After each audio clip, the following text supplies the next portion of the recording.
Hello दोस्तों, आप सभी का स्वागत है आपके अपने चैनल सुर चावला में। दोस्तों हम पढ़ रहे थे राजस्थान में अफवाह तंत्र। दोस्तों उसमें हमने आंतरिक प्रवाह की नदियां हमने पढ़ ली थी। उसके साथ ही हमने जो अरब सागर में गिरने वाली नदियां हैं उन्हें पढ़ लिया था। और हम पढ़ रहे थे दोस्तों जो बंगाल खाड़ी में गिरने वाली नदियाँ हैं उनमें हमने दोस्तों चंबल नदी, माही नदी और दोस्तों गंभीर नदी को हमने पढ़ लिया था। आज हम पढ़ेंगे उसी कड़ी में आगे बेड़च नदी। ठीक है दोस्तों, आज हम बेड़च नदी के बारे में पढ़ेंगे, कहाँ से इसका संगम होता है और कहाँ ये इसका जो उद्गम होता है। दोस्तों बेड़च नदी का जो उद्गम होता है वो गोगुंदा की पहाड़ी जो कि उदयपुर में है, वहाँ से इसका उद्गम होता है। और दोस्तों इसकी जो कुल लंबाई है वो है 157 किलोमीटर। और दोस्तों जो बांध बना हुआ है इसके पास में वो है गोसुंडा बांध जो इस पर बना हुआ है। और दोस्तों उदय सागर झील, दोस्तों देखते हैं उदय सागर झील। दोस्तों ये उदय सागर झील है। 1559 में उदय सागर झील का जो निर्माण है वो महाराणा प्रताप के पिता या हम बोल सकते हैं उदय सिंह ने करवाया था। ठीक है दोस्तों, उदय सिंह ने इसका निर्माण करवाया उदय सागर झील का, जिसमें दोस्तों जो बेड़त नदी है वो इसका शुरुआत में नाम बेड़त नदी नहीं होता। इसका जब ये निकलती है गोविंदा की पहाड़ी उदयपुर से तब इसका नाम होता है वो आयड़ नदी होता है। यहाँ से इस झील में उदय सागर झील में गिरने के बाद में जो ये आगे निकलती है तब इसका नाम आयड़ नहीं होता। यहाँ पे इसका नदी का नाम आयड़ होता है, लेकिन झील से निकलने के बाद इसका नाम है वो बेड़च हो जाता है। क्या हो जाता है दोस्तों? बेड़च हो जाता है। और दोस्तों ये आगे जाके ये गंभीर नदी है जो एमपी से निकलती है वो आगे यहाँ पे चित्तौड़गढ़ में आती है। और चित्तौड़गढ़ में यहाँ पे दोनों के संगम के पास में चित्तौड़गढ़ दुर्ग है। कौन सा दुर्ग है दोस्तों? चित्तौड़गढ़ दुर्ग। और दोस्तों अब देखते हैं कि जो आयड़ नदी के किनारे जो सभ्यता विकसित हुई उसे बोलते हैं आहट सभ्यता। कौन सी सभ्यता? आहट सभ्यता। और दोस्तों बेड़च नदी के जो किनारे सभ्यता विकसित हुई उसे बोलते हैं बालाथल सभ्यता। आहड़ नदी के किनारे जो आयड़ नदी के किनारे की कौन सी सभ्यता विकसित हुई? आहड़। और बेड़च नदी के किनारे बालाथल सभ्यता। और दोस्तों इस झील का निर्माण किया गया था वो 1559 में उदय सागर झील का निर्माण उदय सिंह द्वारा किया गया था। और दोस्तों आगे जाके ये जो बेड़च बोल दो या आयड़ नदी बोल दो, दोनों एक ही। आगे जाके ये बनास में मिलती है जो कि भीलवाड़ा भीगोद में। और दोस्तों इन्हीं के संगम पर क्या होता है कि जो मांडलगढ़ की पहाड़ी है वहां से भीलवाड़ा की मांडलगढ़ की पहाड़ी मैनाल, तो वह तीनों का संगम होता है भीगोद में, जहां पर मैनाल, बेड़च और दोस्तों बनास नदी मिलकर यहाँ पे त्रिवेणी संगम कहलाता है। ठीक है दोस्तों, त्रिवेणी संगम। और दोस्तों ये नदी है जो गोगुंदा से निकलती है, आहड़ बोल दो या बेड़च। बनास की जो दाईं तरफ से निकलने वाली जो सर्वाधिक बड़ी नदी है, कौन सी नदी? आयड़ या बेड़च नदी। ठीक है दोस्तों। अब दोस्तों इसी के साथ हम देख लेते हैं राजस्थान में और क्या कौन सी नदियाँ। आज दोस्तों ये हमारा नदियों पे लास्ट वीडियो है। इसके आगे हम जो राजस्थान में सिंचाई परियोजना है उन्हें हम स्टार्ट करेंगे।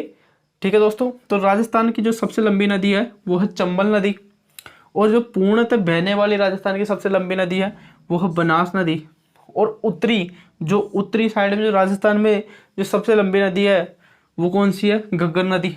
और दोस्तों जो पश्चिम में है राजस्थान में सबसे लंबी नदी वो है लूणी नदी। और दक्षिण राजस्थान में जो सबसे अधिक लंबी नदी है वो है या माही नदी। तो दोस्तों हमें मैप के माध्यम से देख लेते हैं। दोस्तों ये राजस्थान का मैप है, उस हिसाब से हम देख लेते हैं। सर्वाधिक लंबी नदी है चंबल नदी। ठीक है दोस्तों, ये ऐसे कुछ होगा ना।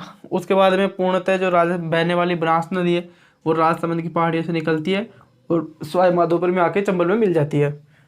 ठीक है दोस्तों, आगे देखते हैं जो उत्तरी राजस्थान की है घग्गर नदी, जो कि आगे जो हिमालय के शिवालिक की पहाड़ियों से निकलती है। और दोस्तों ये जब इसमें बाढ़ आ जाती है तो ये हनुमानगढ़, श्रीगंगानगर होते हुए पाकिस्तान के फोर्ट अब्बास तक चले जाती है। उसे हकरा नदी के नाम से जाना जाता है। और दोस्तों हम देख लेते हैं जो पश्चिमी राजस्थान की जो सबसे लंबी नदी है वो है जो मरुस्थल की बोल सकते हैं हमें, वो है लूणी नदी, जिसका जो उद्गम है अजमेर की पहाड़ियों से होता है, नाग पहाड़ से। और दोस्तों ये नदी 6 जिलों में बहते हुए जालोर के पास में होते हुए और दोस्तों ये गुजरात के कच्छ के रण में गिर जाती है। उसके बाद में दोस्तों देखते हैं दक्षिण राजस्थान की जो कि माही नदी। यह कर्क रेखा को 2 बार काटने वाली नदी है और जो यहाँ से ऐसे इस प्रकार से काटती है नदी और ये दोस्तों खंबात की खाड़ी में गिर जाती है। ठीक है दोस्तों। उसके बाद में उपबैनिस, जो ऐसी नदियाँ कौन सी सर्वाधिक जो बड़ी है या छोटी नदी है उनका हम क्रम देखेंगे, जिनकी सबसे ज़्यादा सर्वाधिक जो सहायक नदियां हैं। ठीक है दोस्तों, बेसिन बोलते हैं वो बेसिन जिसमें सर्वाधिक सहायक नदियां हैं। तो दोस्तों लूनी है उसकी सहायक नदियां 12 है, और बनास है उसकी सहायक नदियां 9, और चंबल की है 8, और माही की है 6। ठीक है दोस्तों, जिसमें लूनी, बनास और चंबल है जो राजस्थान के 6 जिलों में होकर बहती है। अफवाह क्षेत्र के हिसाब से देखते हैं दोस्तों कौन सी नदी बड़ी है। तो दोस्तों बनास है, बनास के बाद में लूनी, लूनी के बाद में चंबल, चंबल के बाद में माही। अब दोस्तों हम इन नदियों के बारे में देखेंगे कि इनमें कुछ भिन्नता के कारण ये नदियाँ आपस में अलग संबंध रखती है, और इनकी जो सहायक नदियाँ हैं या कहाँ से निकलती है वो अलग अलग होती है। नाम में हल्का सा चेंज होगा दोस्तों।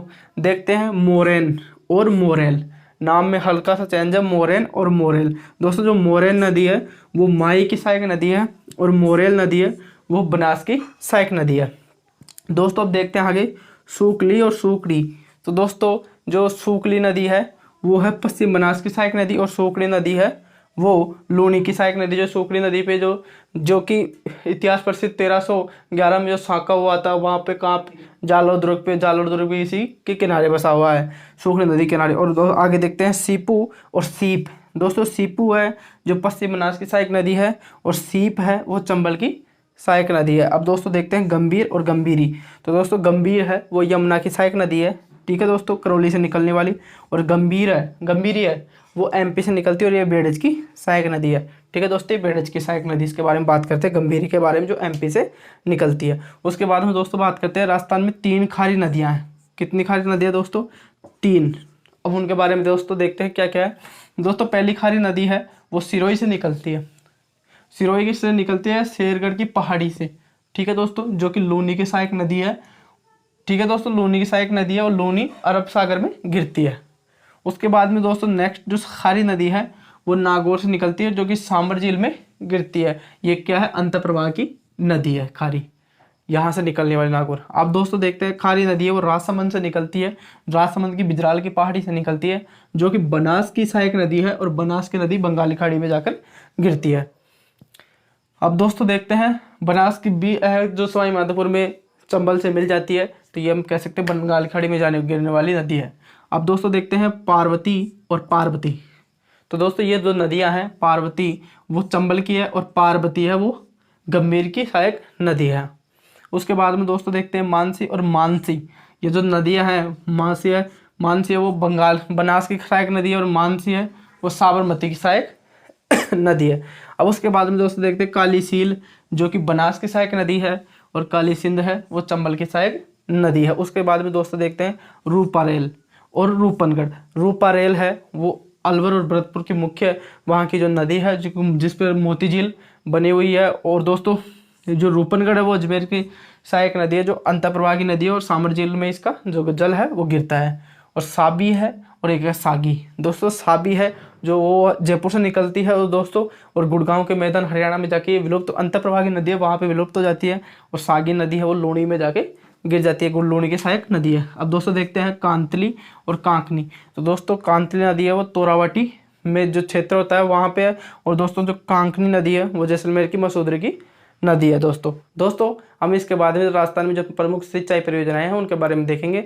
तो दोस्तों वीडियो देखने के लिए आपका बहुत बहुत धन्यवाद।